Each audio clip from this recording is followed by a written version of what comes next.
Hey, when outdoors started, Jordan Smith said the goal is to get a podium. I mean, you got a moto podium. Oh, you were so close. I know, so close, dude. I really screwed up by not going in the same gate second moto. Like, really? Well, yeah, I mean, I went. But that was the outside. Yeah, the outside. You think it still would have worked? Yeah, yeah, Degan did it. And he came out fourth. Well, it had dried out more in the middle. Is that what the theory was? Yeah, and I went first gate on the inside. Yeah. It was pretty good. It was a really good gate, but Vial was like right outside of me. Yep. And he just shut me down. So. Now, where are you going now? I'm headed. So a guy came over. He's cornhole world champion. Like actually the first time ever on ESPN. Like he straight up. Yeah, straight up. I'm going to. He's got boards set up in the amateur pits down here. I'm going to play again. Can you hang with him? No, probably not, but it'll be all right. All right, you might win at something. No, probably not. All right. You're racing playoffs, right? Yep. We'll get you back, Jordan Smith. Hey, everybody. Supposed to find Jason here. There we are. So we're here at Ironman Raceway. Been having a national here for 10 years. Oh, I heard we had some business arrangements. Jason? What's up, my man? I hear you made a purchase? Yeah, I did. It's pretty wild. After all this time, you know, racing my whole life, and I had that bad injury last November at World Supercross, and today I actually finally announced I'm retiring from racing, you know, at the high level. So I am gonna step away from that. And I purchased Lincoln Trail Motorsports, which is in Casey, Illinois. Track's been there for over 50 years. Isn't that Sexton's home? Yeah, that is. One of his tracks? Yeah, one of his home tracks, exactly. So I grew up there. That's like one of the first place I ever raced at and stuff, you know what I mean? So it's pretty crazy to think that, you know, when I just started riding and getting into racing, that's where I began and started, and that place helped me all the time, you know, just keep leveling up and get to the level that I did, you know, and I sold my house in North Carolina. I've moved back to Illinois, and yeah, I'm gonna start up a training facility there as well, starting spring of next year. So yeah, everything's been in motion, working, and today we dropped the news. So feels pretty awesome to stay within the industry, still do what I love, what I have a lot of passion, but start helping the younger generation, you know, start helping the next crew, the next the up-and-coming kids, and there is a lot of great kids in Midwest, you know, and like me being gone for so long, I didn't realize that till I got back, and I started doing some training and coaching, but getting some kids ready for Loretta's, and man, I had so much fun doing it, and the satisfaction and the gratification and just everything like that. So we're in a great place. Like I said, it's hard starting to separate your life from racing full-time, day in and day out, but yeah, I mean, I couldn't be in a better place, flipping the page and going on to that next chapter in my life. All right, Lincoln Trail Motorsports. Lincoln Trail Motorsports, yeah, in Casey, Illinois. Have you officially taken the keys? Are you like officially official? Monday. Monday. Official. Okay. Under new management. That's right. All right, Jason. Good luck with that. Cool. It's cool to see you out there. And there's a lot of Midwest routes when we come to Indiana. And again, this track is one of the newer ones. But yeah, I'm just in everybody's way here. This track is actually one of the newer ones, but the's a lot of tracks in this neck of the woods that have a lot of pride. Thanks, everybody. We're going to go to the pits. Of course, the show brought to you by DID Chains and DID Dirt Star Rims. See some DID products on the KTMs, which were actually dominant today. They won both classes. They won, of course, a 450 motocross title with Chase Sexton, which we'll talk about in a moment, as if you didn't already know that. And also DID Dirt Star Rims and DID Chain. It's not really a surprise to see them win a title because they've been doing this for 100 years. DID, what drives you? We'll be right back. How in the heck did you score this? My dad used to race with Brian back in the day. And, oh, you just know Brian from back in the day? From back in the day, and then, yeah, we just, Dude, there's not a lot of those. No. That's a rare item. Race-worn Degan 2024 champion #1 jersey. It's the only day he'll ever race in a jersey that looks like that. Yes. It's pretty rad. Yep. Pretty good. Thanks. Although, you know what? It's because where are you from originally? Muscatine, Iowa. See, people would forget that Brian Degan is a Midwestern guy. Yeah. Nebraska, right? That's right. So did you race with him in those days? Yes. See? Yep. So it's a double Midwest. It's Chase Sexton from Illinois and the Nebraska roots, at least, of Hayden Degan. Congrats on that. Thank you. Oh, there's the revs. Hang on. What? Duff? Duff is in the KTM pit celebrating? Is he teaching them how to do it? You giving lessons, Duff? No, You teaching how it's done? I've done it a few times. I think Kyle's gonna have to get used to this. You need lessons from Duff on how to run the Instagram page. Yeah. Oh, I know. No, he's like none other. you're at the right crew. Yes, Yeah, it's yeah. perfect fit. Yeah, So no. you taught him. How's your student doing? It's good. You know, this one, the Michelob Ultra tastes a little bit different with the ETS race fuel. yeah. Oh, okay. The VP fuel last weekend, it has a little different taste to it. So It tastes better with the ETS. I agree. I can taste it for sure. We can settle it. If it tastes as good as it smells, we're in a good I spot. had to come over and tell him good job. That is pretty awesome. That is pretty awesome. We had a wood section, bro. You had a wood section. Wood section. Did you dig it? Yeah, I dug it. And you can ask Chase. Chase said you were fast in the woods. When the woods gets close, man. Okay. So we have an entire track that's all wood section. If an entire track was a wood section, Oh, dude, I'd win. I'd win the title. I'd win the title 3 rounds to go. They're scared to do that. you sound like you're having a good time, dude. Yeah. You sound like you're having a good I'm time. having a ball. Congrats on what's to come. Thank you. All right, we got more racing to do. I'm gonna get Chase Sexton here. Look, you won the title today, so you can keep doing media. You can keep doing media. I'm ready. This is funny. You just mentioned Lincoln Trail. Yeah. I just ran into Chase Owen, who just bought the track. He bought it. He bought it. He opens Monday. Is his first day running it. Do you know him growing up? Yeah, and all that? I would actually imagine. rode it. He grew up Charleston, which is like 20 minutes from there. Yeah, yeah. I actually rode at his facility, which is maybe the best facility I've ever ridden at in my life. His own. Best facility I've ever ridden at. Okay, so this is a good combo. Yeah. Him and that track. Yeah. So what was this wood section like? Well, so Lincoln Trail has 2 MX tracks. The Yeah. Bomber track was Mark Burnett built.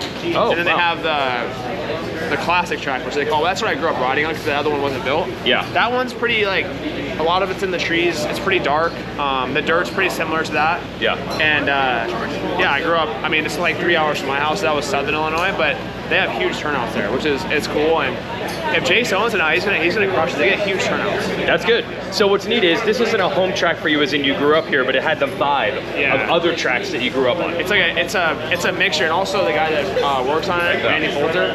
Oh, yeah. He built my tracks growing up. Really? Yeah. So there was a lot going Bro, into it. we're gonna almost say unfair advantage. Yeah, I mean, almost gonna say unfair advantage. It seems like I'm kind of planning this out, but no. Yes. And it's the last race of the year, so it's kind of a good track to end on for me. What I tried to sum up on TV was last year. I said that you were probably the most bummed dude at this track at the end of the day. Fans were going nuts, Jet was going nuts, everybody was happy, end of the year, and I know you probably were not I was happy. over there like sobbing like a little dog. Yes, and you bad. sucked it up, you eventually came up to the podium, Yeah. but you needed your time. Yeah. What a turnaround to come 365 days here. Yeah. Last year, I think, in general, I mean, I won. I did good in SMX, but then I ended up crashing out. Yeah. So I had a lot of built-up motivation, and then I feel like I wanted to let it out. But then in Supercross, I feel like I have a good race, bad race. Yeah. Good race, bad race. Yeah. And then in the preseason, if you asked me if I was gonna be top 10, I would have told you no. So Yeah, I heard some stories. it was a dark Yes. off season. So to come out and like immediately when I got on outdoors, I'm like, okay, I can win on this bike. It's better than what I was on previous, and I feel like it really suited my strengths more than the Honda. Yeah. So yeah, we made changes, but honestly, since Hangtown since Red Bud, really, we haven't touched the bike at all, really. So It's come a long way than Supercross, where every week was like a whole new bike. It felt like. Yeah, but it was a lot of motivation built up and a lot of built up anger, to be honest. And it was good. I think that was 7 race wins this Outdoor Series, which is the best for me. And yeah, it was a good summer. I feel like I took a step that I needed to as far as like consistency and being able to replicate it. Yeah. I feel like I did that this summer, which I needed. Yeah, and obviously going in SMX, and next year a lot of dudes are coming back, and not just Jed, even Cooper Webb. Yeah. Eli's going to get better. Yeah. But do you feel like you've elevated since the last time those guys have raced you Yes. with what you learned here? A lot. Yeah. It's not a small feat. I feel like I've gotten to the point now where like I'm really confident going into the gate. Like even second moto stand, like I don't really feel like there's guys that can run my pace, which is good. I mean, Jet obviously is really fast, and we're gonna have good battles, which I'm excited for. But yeah, I think between racing Eli and racing Jet, I feel like I took strengths from both of them. Yeah. And try and put those together because they are very different, but also they each have their strengths. They're the other person's weaknesses. I feel like so I try and combine those and put them in my own riding. You mean you had a little bit of beast mode?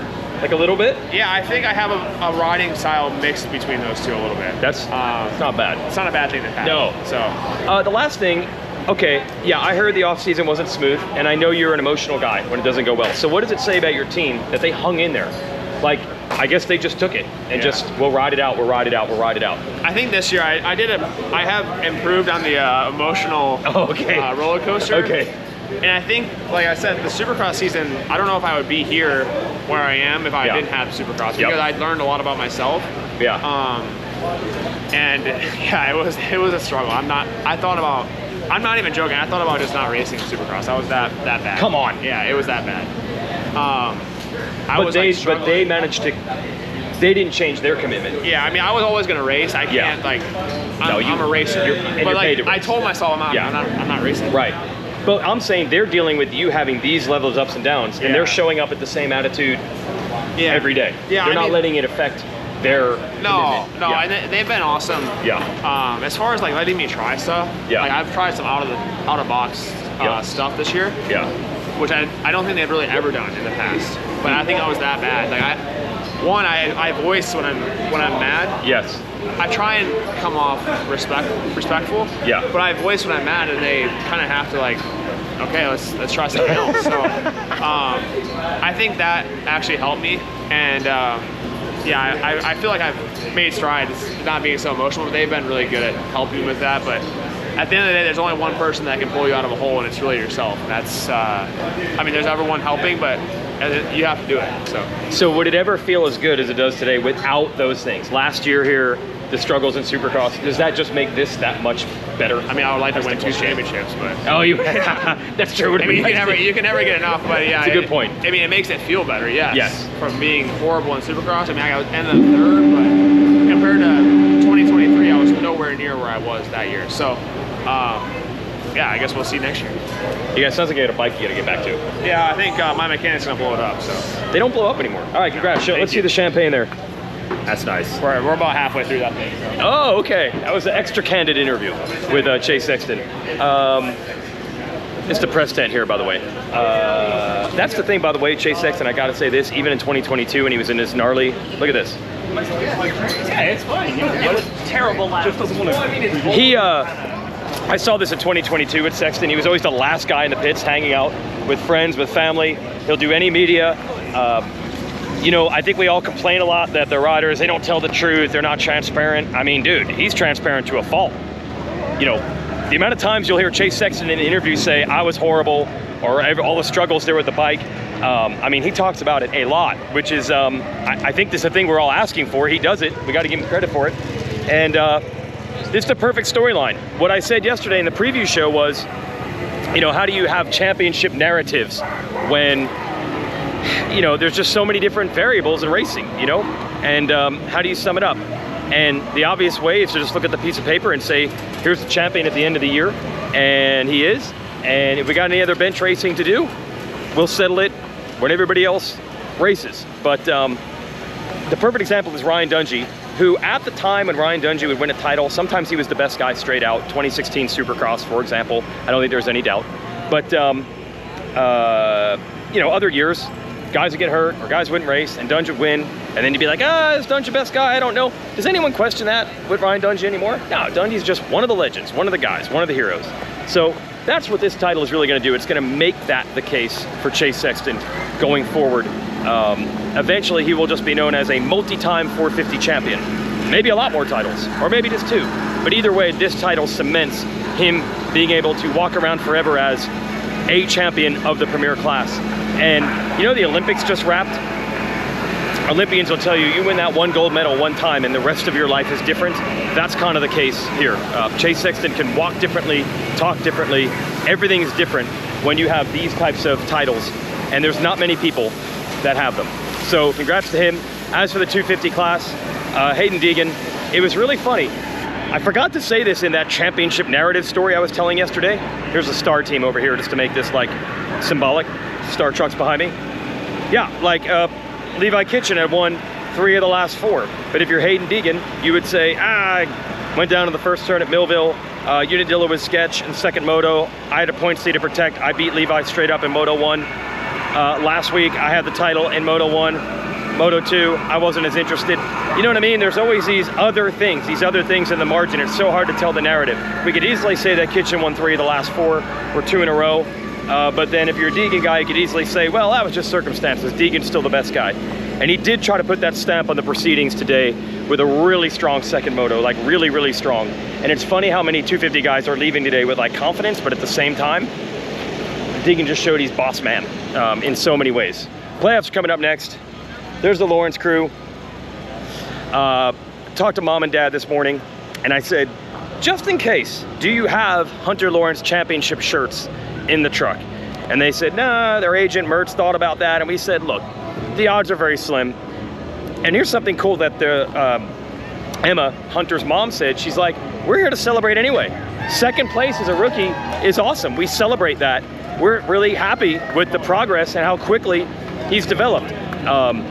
So yeah, I mean, look, at the end of the day, Chase Sexton's champ, Hunter Lawrence is second. But I think if you go back to off season or Anaheim 1 and say Hunter Lawrence is going to get second in outdoors, and even not everybody was here, I know, but even the guys he was beating that were here, that's no joke. So that's great perspective. It's so difficult. It's so difficult when you have a point lead halfway through the year to not think not winning the title as anything but a disappointment. But you got to look at that big picture. It's been good. I think we're gonna have more revving going on in the KTM pit.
Apologies to Star Racing, the 250s race first, so their championship celebration like this was going on while I was still doing a 450 moto on TV. Sorry I didn't get their burnouts.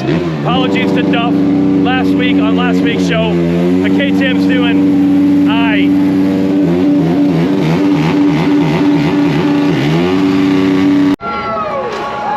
Dunlop tires really hooking out here, Tom. It's a moose. That's a moose. I'm gonna grab one too. This is the only souvenir. I don't get autographs. I don't get posters. Wow. Woo! Wait, he broke that clean? Hit me in the head, yeah. He hit you in the head. I'm standing right behind it. Yeah, hit him in the head. Hey, it's only foam, everybody. It's a foam moose. The moose popped. Let's see what it looks like.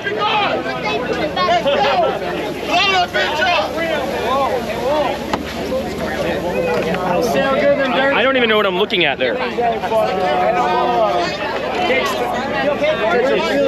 Really loud. It's like the moose melted into it, so it still looks like a tire. Yeah, I even got my own. Yes. My shirt is covered in rubber. Oh, no? Yeah, but I don't know, maybe that's for the best. At least the tire stayed in I'm one. covered. It's odd that the moose exploded, but the tire is still there. Very impressive. Half of it's on my shirt. Yeah, you never wash that thing. No, I'll never wash it. Never wash it. Yep. Oh, that was exciting. There you go. Maybe I can get this thing autographed. Zach. We got silver. You got silver Sharpies in that rig? Man, I don't know. I don't know if he's any left. You had anything else you needed, you're fine. Yes.